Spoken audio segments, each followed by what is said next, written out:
Is it possible to create 50 meals that perfectly represent each one of our nation's 50 states? All right, this thing can move. Oh!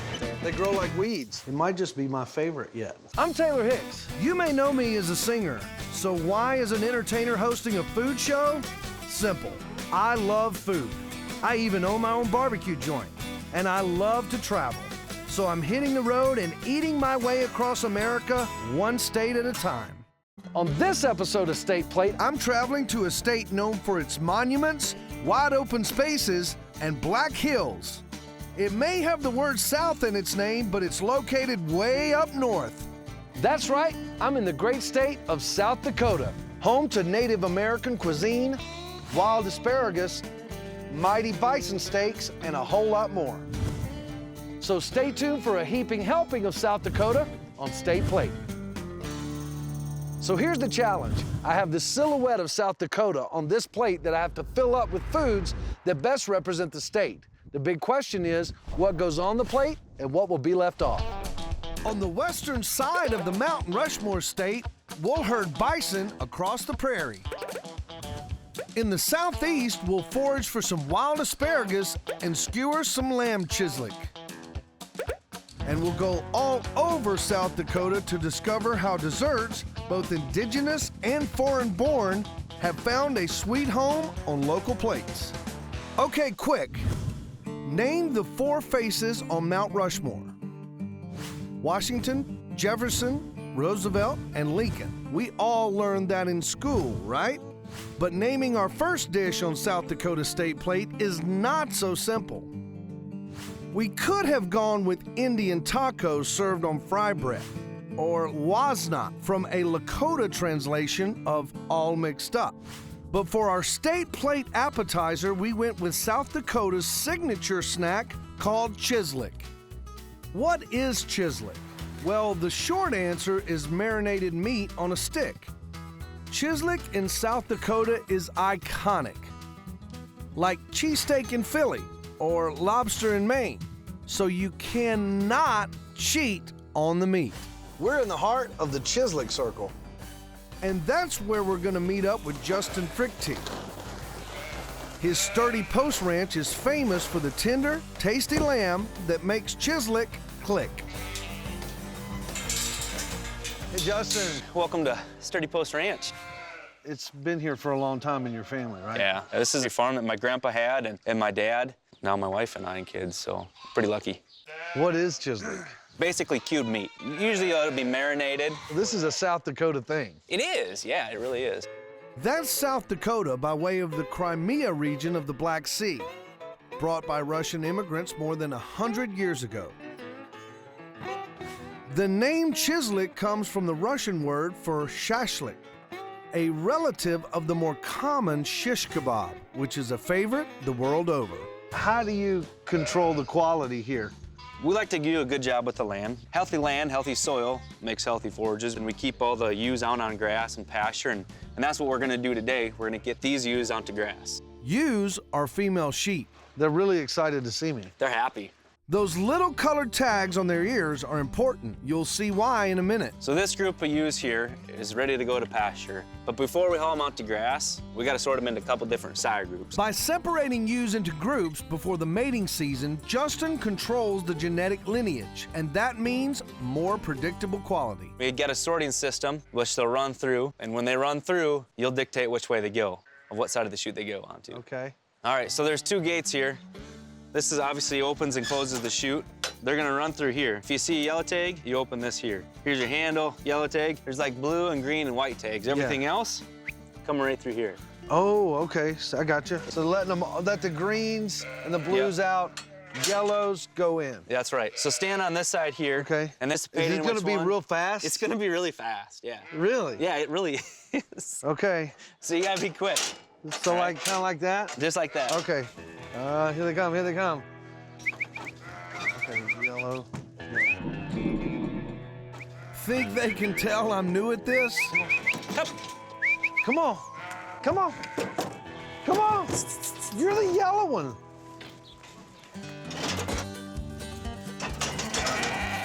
Pro! Bingo bango! That's awesome, man. Yeah, Justin's being nice.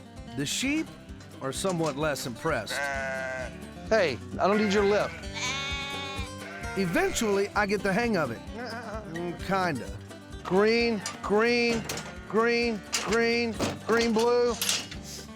All right, sweet job. Pretty good job. That's a really good job. Finally, the ewes are sorted and ready for a road trip to the pasture. There they go. They're definitely going to their happy I'm place. excited to go to grass. And I'm excited to taste authentic South Dakota chislic for the first time. Lamb cubes take a dip in Worcestershire and spices. Then it's on to the skewers. Some folks like it deep fried, but today, we're grilling.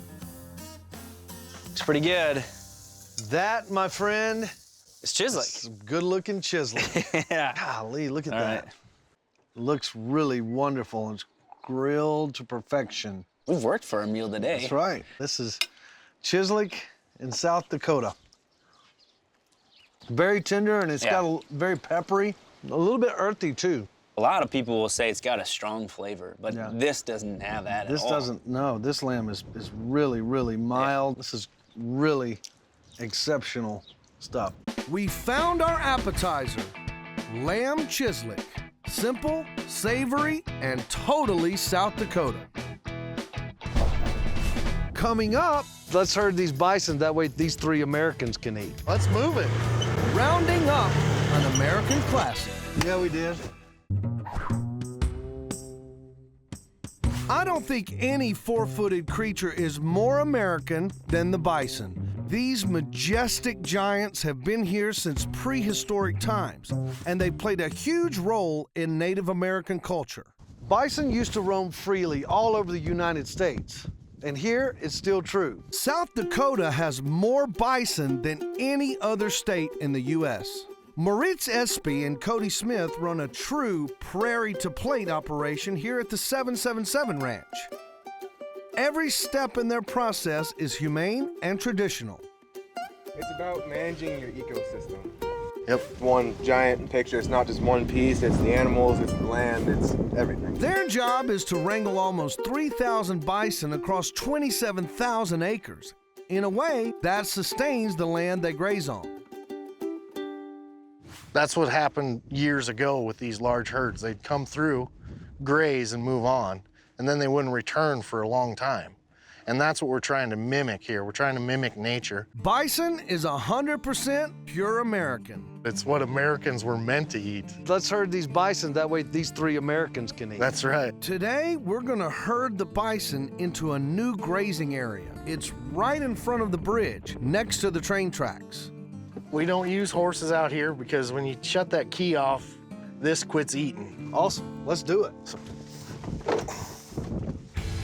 Following you. Let's move it. We'll eventually get them to the railroad tracks today. You're just gonna get close enough and then they're gonna move away from you. Turns out, herding is more like coaxing. You just apply pressure on the opposite side of where you want them to go. We're on the right and Cody's on the left, but it's like they're inside the bison's heads. And see these on the far right? They're giving you a telltale sign that everything's going that way. Now, when those up on the right-hand side start going to the right, that means we got to get around them. So, come over here and zip. Go to the right, go to the right, go to the right, go to the right. Go around these guys. And just when you think you've got it under control, You look way off over there, we got some breaking to the north. We got to go stop them again. Get ahead of them as fast as you can. It's good. Straight that way. we swing to the left and help Cody pick up some strays. We'll just kind of shadow Cody, because these are going. It's them tough ones over there that he needs a little help with. It's relentless work, but is there any better way to spend a sunny morning in South Dakota?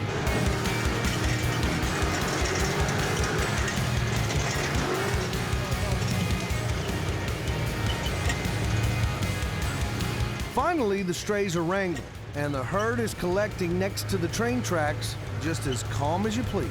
As for me, my heart's still pounding. Well, that was awesome. We got a little western there for a little bit. I wasn't sure we were gonna get him. Well, we got Good him. job, man. Good, We man. got him. Yeah, we did. Never done that before. What a day. How about we go to the farm table? These gorgeous bison ribeyes are perfect for grilling. A little S&P is all they need. Medium rare is what we're shooting for. I would say those are about done. Bison ribeyes. Fresh off the grill. Dig in. Yeah, man. Man, these look, Are they done enough? yeah. Just right. Just right. That's perfect. Man, the taste, you can't even taste the game in it. That's what's amazing. There's no gamey in there. The ribeye is known for being a fatty piece of meat, but this isn't fatty at all. There's just a little bit of fat, but this is a lean piece of meat. Bison store their fat differently than domesticated beef cattle. From prairie to plate, it doesn't get any more South Dakota than that. Bison's the entree for our South Dakota state plate. Thanks for having me, guys. Our state plate entree, grilled bison steak, medium rare, 100% U.S. Grade A classic. Coming up, Wow. That's South Dakota for you, huh? state plate goes wild for ditch dining. Got it. We're on a mission to put together a plate of the best foods that South Dakota has to offer. Our next state plate contender grows wild all over the state. Who would have thought that asparagus, of all things, could be found by the side of the road in South Dakota? And round here, stalking wild asparagus is a family affair. Russ Olson learned the ropes from his Uncle Dave. Their family has been foraging around here for generations. Hey, Russ. Hey, Dave. Hey, Taylor. What are we hunting? It's not gonna be your typical South Dakota hunt. We're gonna go find some wild asparagus. Let's go. Hop in the truck. Asparagus is not indigenous to North America. It was brought here by colonial settlers from Europe over 100 years ago. And there's a good reason why, years later, the asparagus transplanted from the settlers' fields to the roadside. The seeds were carried off by birds, and when the birds were done with the seeds, they're sitting on the fence line doing their business, and that's how they get transplanted along all these fence lines. So the fact that they are planted by bird droppings does not deter foragers like Russ and Dave. If the wind's coming up, you'll see them scatter out throughout the ditch. But the main plant will be typically by the fence. So this looks like a giant patch of grass, but there's a whole lot more in here. But how do you find the needles in the haystack? Well, you keep your eyes peeled for dried up stalks from last year's crop. This is last year's plant. Right. And that means we're hot on the trail. There, see? They just show up. And here's another one. Go down to the ground Right down and cut. Cut it flush with the ground down there. If you get lazy and don't cut flush to the ground, you make it harder for new shoots to grow. Got it. Wow. That's South Dakota for you, huh? And that's your farmer's market grade asparagus there. They grow like weeds. Yeah. And the more you cut, the more it grows. They can grow up to 6 inches a day. 'Cause I like them, when they're about as big as your pinky, maybe your index finger. These ones here are perfect for grilling. Which is exactly what we're gonna do. After hitting them with a little olive oil, seasoning, onion salt, and Parmesan cheese. I kind of want to just go in and grab one. It's hard not to. You get a little greedy burn if you do that. Unbelievable. It tastes like a really, really fresh green bean. It's hard to explain. I mean, you really gotta come out to South Dakota and drive some ditches and find some, and then you'll know what it's like. Asparagus kind of gets stringy sometimes, but these are just so fresh, they pop right in your mouth. Way better than any store-bought asparagus that I've ever had. It's free. It's official. I've gone wild for this South Dakota asparagus. It'll cozy right up to the bison steak on our state plate. Coming up, a monumental setting for a monumental dish. Grip it, rip it, and dip it. Plus, a dessert with a German name and a local secret. Well, I'm not going to tell you. I can't pry it out of you. No way. No. Our state plate is filling up, but there's always room for a monumental dessert. Or two. You can't leave South Dakota without visiting one of the state's many national monuments. Today, we're going to Crazy Horse. The Crazy Horse Memorial honors legendary Lakota Sioux warriors. Construction started in 1948 and is far from over. The Laughing Water restaurant there is famous for a Native American sweet treat called wojapi. Randy Janis has been eating wojapi since he was a kid, and now he makes it for thousands of visitors every year. It means a lot to me to come here because my great-grandmother was full-blooded Cherokee Indian. So what's wojapi? Wojapi is actually a fruit pudding. It is a Native American dish. Every tribe has their own version of doing wojapi. Years ago, choke cherries were the main ingredient. These days, Randy uses a blend of raspberries, strawberries, blueberries, and blackberries, which he gets me to mix with sugar. So we're dissolving the sugar in the berries. Correct. And then we'll go ahead and just put it on the stove here. And so as we boil, we just wait for it to boil. How long does it have to boil? With fresh product, I would say a good 20 minutes. But now we're gonna strain it and create the pulp. You know, it reminds me kind of what a pie filling would be. Actually, it is pretty close to a pie filling. It smells like a pie filling. Yep. We will be using the juice, but first we have to fully pulp the berries. Make it into a pulp. That's about all you need to do, and that's what it looks like. Wow. Man, that looks good. The pulp, the juice, and a little cornstarch mixture goes back on the stove. The consistency's just right for dipping. So all we need is some fry bread to dip it in, right? Correct. Seems only right to taste warm Indian fry bread and fresh fruit wojapi under the watchful eye of Chief Crazy Horse. What an awesome place to be. This wojapi looks really, really good. You gotta take one of these and you just gotta rip it in half. And then go ahead and just dip. Grip it, rip it, and dip it. That's good. Man, really zesty, fruity flavor. Mm-hmm. The half sugar really brings out the berries. Yep. And the fry bread's a great compliment. It really doesn't get any more South Dakota than this, does it? No, it doesn't. We have our first dessert, wojapi, a taste of Native American culture. Sweet, tangy, and one of America's oldest desserts.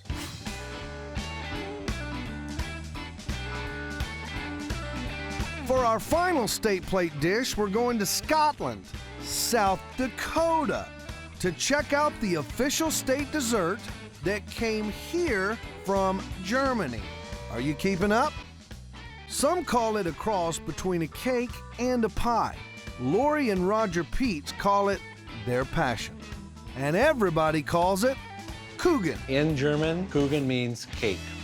Kuchen traveled here with German homesteaders.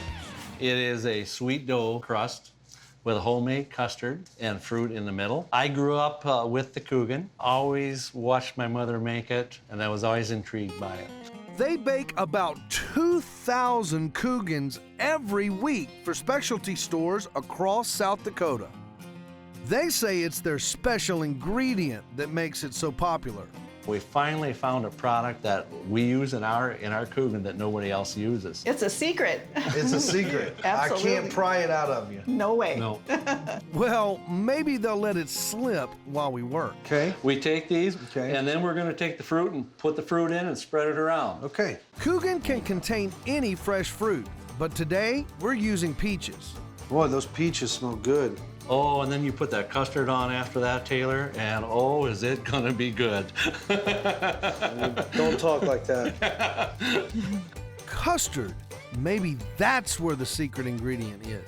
So I got a feeling that the special ingredient is in this custard. Well, I'm not gonna tell you. It's still a secret. You want the custard nice and smooth over the fruit. Finally, into the convection oven. It bakes for about 25 minutes. Perfect. You ready to serve up some of that Coogan there? Oh, what do you think? Oh. It's like a pie and a cake and a custard all wrapped up into one. It's just sweet. The custard just makes all of my taste buds satisfied. The peach has a little bit of a tangy taste to it. Might just be my favorite yet.